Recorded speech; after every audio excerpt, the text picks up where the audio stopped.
Uma perda de tempo do O caralho. que tu tava fazendo antes da internet?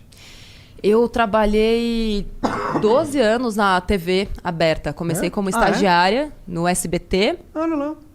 Eu porque queria ser repórter de guerra. De guerra? Eu queria ser correspondente de Por guerra. quê, mano? Sei, eu tinha um fetiche. Queria levar uma bomba na cara. Eu sempre gostei de viver perigosamente. Eu lembro que na faculdade era pra fazer um jornalzinho. E aí eu fiz um jornalzinho pra prostitutas. E aí o professor falou pra mim, Natália, você tem ideias um pouco subversivas. Eu nem sabia o que significava e não tinha Google na época pra eu pesquisar. Mas achei interessante. Porque eu passava todo dia ali na Avenida do Jockey. E eu ficava pensando, cara, essas meninas correm muitos riscos aqui. Então eu preciso levar um conteúdo para elas que as alerte sobre os riscos que elas estão correndo. E, de repente, colocar uns anúncios, já pensando na empreendedora, uns anúncios do motel mais seguro, sex shop e tudo mais. Eu falei, cara, isso aqui vai dar muito dinheiro. E aí o professor falou, não, Natália, isso aqui não vai dar muito certo. E aí eu sempre tive essas ideias meio diferentes. E eu lembro que na época da faculdade... eu fiz uma monografia comparando a cobertura da guerra do Iraque feita entre veículos distintos. E eu, super ingênua, né, vi que a cobertura da Folha e do Estadão eram completamente desproporcionais, assim. Parecia que nem era a mesma guerra que eles estavam cobrindo. Em que sentido? Você acha que... De um lado, passando um pano total, assim, nos Estados Unidos. Agora, eu não me lembro mais quem era quem ali. Claro. Não me lembro mesmo. E do outro, tipo, tinham 2 repórteres, depois eu até comprei o livro deles lá. Fogo em Bagdá. Eu vou lembrar o nome do repórter fotográfico, que até escreveu um livro, tal, depois, sobre a cobertura da guerra. E, tipo, uma coisa que parecia muito mais real e algo assim meio, tipo, parecia que só estavam pegando da Reuters e traduzindo. Entendi. Aí vou eu, toda fanfarrona, né? Ligo na Reuters... Aí, tipo, oi, tudo bem? Meu nome é Natália, eu tô fazendo aqui uma monografia. Gostaria que você falasse sobre a sua parcialidade na cobertura da guerra do Iraque. Caralho. A pessoa, não tem parcialidade. Não, porque se eu fui na USP, peguei todos os jornais, assim, do ano inteiro. E assim, vi todos os jornais. Fiz todo um levantamento. Falei, não, é completamente diferente, tem uma parcialidade aqui, porque esse jornal falou isso, aquele outro falou isso, e vocês falaram outra coisa. E a pessoa desligou o telefone na minha cara. E eu tirei 7. E aí eu fiquei com essa coisa da reportagem de guerra. E aí no SBT, eu queria muito ser apresentadora. E aí disseram pra mim... Eu pensei que tu fosse ficar puta com jornalismo e, sei lá, vou agora fazer outra parada. Não, eu era muito obcecada, sempre fui. Eu queria ser repórter e apresentadora, eu era só estagiária, meu chefe, tipo, me esculachava o tempo inteiro. Falavam pra mim que eu nunca ia conseguir ser repórter ali. Caralho. Nunca. E às vezes até, tipo, falava, você vai escrever o que o repórter vai falar, tá? Só que você não vai aparecer na câmera, quem vai aparecer é ele. Então, assim, você faz o trabalho dele, ele aparece, mas você não vai aparecer. Isso era claro, assim, aberto. E aí eu falei, não, eu vou ser repórter e apresentadora. Aí fiz curso de locutora noticiarista, eu pedia pra trabalhar, pedia pra ir pra rua, assim, aquelas coisas que ninguém queria fazer de domingo, madrugada. Eu falava, não, manda eu que eu quero ir e tal. E aí apareceu uma grande oportunidade que deram, que era pra eu fazer um quadro de celebridades no Jornal da Manhã. Eu chorei o dia inteiro. Falei, cara, eu mirei no Cabrini e acertei no Nelson Rubens. Nossa. Você chorou de tristeza. De tristeza. Entendi. Tipo, minha carreira já estava começando arruinada. Mas eu falei, bom, Deus, mirei no Cabrini, não deixa de ser uma guerra, né? Celebridades e tal. Eu falei, bom, se é isso que estão me dando... Vai lá. É isso que eu vou pegar. Era um passo. Aparecer na TV, né? É um bom jeito de ver. Né? Enxuguei as lágrimas, falei, beleza, lá, agora eu vou fazer isso. E eu já mirava num salário, eu ganhava 900, mas eu mirava também no salário do Bonner, que na época eram 60 mil reais. Que eu pensava, se o Bonner ganhar 60... Ganha 60 mil reais naquela época? Naquela época, tipo... Não, tô ligado, que ele deve ganhar atrás. agora uns milhões agora. Provavelmente. Talvez nem tanto. Não, então... Ia falar, não, vou ganhar, se o Bonner ganha isso, vou ganhar também. O que eu preciso fazer pra chegar lá? Já criei toda a trajetória, não sei o que, criei o plano, beleza, vamos executar. E aí, fazendo muita renda extra, trabalhava na TV Jockey naquela época, eu não entrevistava cavalos, eu entrevistava pessoas, mas era um bom jeito de ganhar uma renda extra, porque eu ganhava pouco A TV no SBT. Jockey é sobre cavalos, é isso? É sobre cavalos. É sobre eles competindo ou é sobre, eles criação competindo. de cavalos? É, competições. Tem o Jockey Club aqui Eu em não São manjo Paulo. muito, isso é coisa de rico, esse negócio de É cavalo. de coisa de ricos e, infelizmente, pessoas um pouco viciadas. Ah, é. Sábado, domingo e segunda. E aí, enfim, foi uma boa oportunidade que eu vi também, agarrei. Era eu, uma câmera no teto, pombas pousando assim na câmera, um microfoninho, e eu ficava, tipo, num radinho, agora mais pra direita, mais pra esquerda. Essa era a minha vida na TV Jockey, enfim. E eu lá no SBT, falei, não, preciso ser repórter e tal, não sei o quê. Beleza, fui fazer esse quadro, e aí eu pedia cada vez pra fazer mais coisas. Não, eu quero ir pra rua, eu quero ser repórter, né? Eu quero ir pra guerra, aquela coisa, né? E aí, depois de uns 2 anos, surgiu uma vaga na Record. E aí, uma menina que tinha saído do SBT foi pra lá. Ela sabia que eu me virava nos 30. E aí, naquela época, eu ganhava uns R$2.500, fazendo um monte de hora extra. Eu tinha 2 empregos no SBT. Eu trabalhava das 9 da manhã à 1 da tarde e das 4 da tarde à 1 da manhã, porque eu fazia 2 programas diferentes. E aí, ele tocou meu telefone. Você dormia? Eventualmente.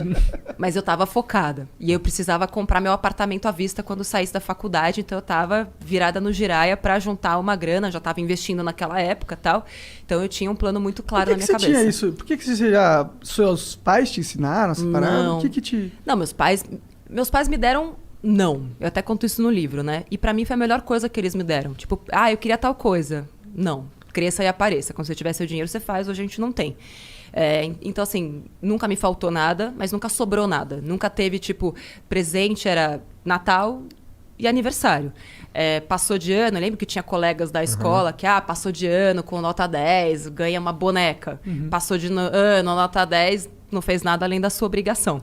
E isso forjou a mulher que eu sou hoje, né? Entendi. Porque aquilo Mas você me incentivou. entendia de investir? Você sabia que naquela... Porque o brasileiro não investe até hoje. Investe, você não fale isso, tá? Não. Porque A nós estamos maioria... mudando a vida financeira das pessoas no pouco. Com certeza. Mas se for comparar com os Estados Unidos, lá, sim. proporcionalmente falando, e lá atrás era menos ainda. E você já tinha essa visão. Por quê? Como? Como que você tinha visão de investimento? Você viu na TV? Não, eu tinha 8 anos. Dá tempo de contar as histórias todas? Olha, Cara, o só tempo é seu. o tempo é seu. Mas eu vou resumir a história toda. Eu tinha uns 7 anos. A gente estudava escola particular, somos em 3 irmãs em casa. Aquela coisa, né? Pra pedir desconto no atacado. Era aquela escolinha do bairro e tal, mas que bom, conseguimos estudar bem. Beleza. E aí tinha a rica da classe, assim, né? Era classe média e tinha a rica. E aí ela chegou e falou, meu pai fez uma poupança, eu tinha uns 7 anos, pra gente ter um carro quando a gente fizer 18 anos. Natália, visionária desde aquela época, falou, carai, velho, um carro. E eu já queria fugir de casa desde aquela época. É sério, eu fazia planos já de fuga. Não, se eu levar uma maçã, eu preparava a mochilinha e tal. E aí eu falei, beleza, eu preciso ter um carro com 18. E aí perguntei para os meus pais se eu tinha uma poupança que nem ela tinha para comprar o carro. Meu pai falou, não, cresça e apareça. Imagina, auge da inflação, confisco da poupança, foi bem naquela época, ali 91, 92. Beleza. Eu falei, bom, então eu preciso... A gente é da mesma idade, então. Preciso dar os meus corre, eu sou de 85. Preciso dar os meus corre. Como é que eu vou fazer para ter dinheiro para comprar um carro aos 18? E aí, de vez em quando, meu avô vinha e dava, tipo, uma moedinha pra gente. Naquela época ainda era cruzeiro, um pouco depois, né, que virou real, ali em 94, 95. E aí eu falei, preciso de dinheiro. Comecei a juntar dinheiro, pequena mesmo. Já comecei a pedir pra trocar o presente de aniversário pra todo mundo por dinheiro. Guardava tudo num cofrinho. E aí eu ia juntando. Eu fazia cálculos e fazia... eu fiz um alfabeto... Doida, eu sei. Eu fiz um alfabeto codificado para que só eu soubesse quanto dinheiro tinha no meu cofre. Quantos anos você tinha? Eu comecei com 8, mas o alfabeto codificado foi com 9. Entendi. Para as minhas irmãs, caso tivessem acesso ao meu cofre, se elas tirassem dinheiro de lá, só eu ia saber que elas tiraram, porque eu tinha o alfabeto codificado. Exatamente.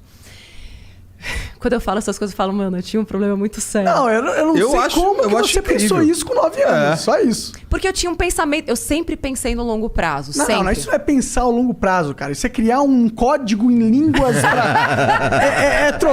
é trocar o presente por dinheiro. What the fuck? Quando eu tinha 8 anos, eu não sei, eu nem falava direito, pô. Eu acho que será que o homem é mais retardado nesse Olha, sentido, eu sei cara? que eu sou mais Então, retardado. eu também. Não, eu sei que eu sou...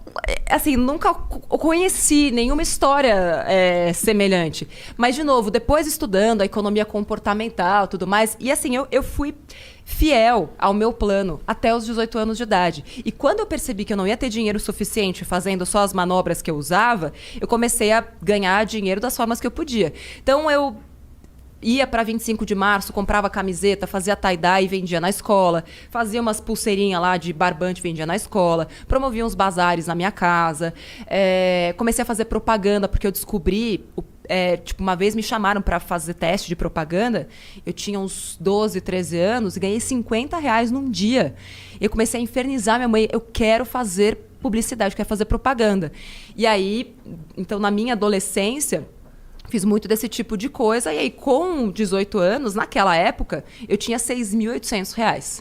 Entendi. O que hoje equivaleria a R$25 mil. Enfim, e eu Dá pra aprendi... comprar um carro. Não, dá Dá pra pra comprar comprar um carro? um carro usado. eu queria um Escort conversível. R3. Dava pra comprar um bug, no caso. E eu ficava finais de semana olhando o jornal e circulando qual era o carro que dava pra eu comprar. E eu lembro que tinha um carro repetido, 2. Um era um bug e o outro era um Jeep Willys, 88. Nunca vou esquecer. Todo final de semana ele tava lá e falava, meu, tomara que ele esteja aí ainda quando eu fizer 18. Porque era a única coisa que dava pra comprar. Enfim. E o que aconteceu? Não tava... No fim das contas, a minha madrinha tinha feito, sem eu saber, um consórcio pra mim, no meu nome. E quando eu fiz 18 anos, ela foi contemplada. E eu nunca soube disso. Na sorte, assim? Na Vai lá, sorte. vai lá. Pô, aos 18. Eu não sei se ela deu um lance, porque eu odeio consórcio. Então, assim... Não é legal, não incentive consórcio. Não Minha mãe tá incentiva. fazendo um consórcio Não nesse incentiva. momento. Eu não gosto de, consórcio. eu fiz um consórcio pra comprar o primeiro carro e foi uma experiência meio bosta. Não gostei, não. Assim, eu não gosto, tem vídeo no canal explicando por que eu não gosto de Tá. consórcio. Mas enfim, e aí a carta era de R$11.900. E aí deu pra comprar um casinho, peladinho, mas que era maravilhoso. E aqueles R$6.800, falei, bom, isso aqui vai ser o meu primeiro passo para o meu apartamento quando eu sair da faculdade.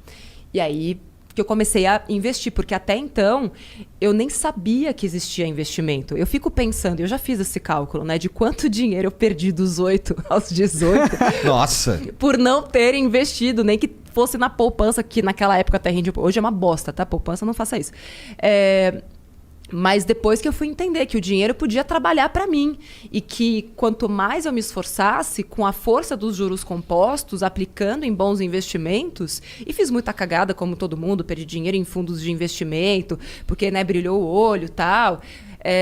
Mas foram todos esses aprendizados que hoje me proporcionam poder ensinar isso para as pessoas. Porque é um conhecimento de vivências.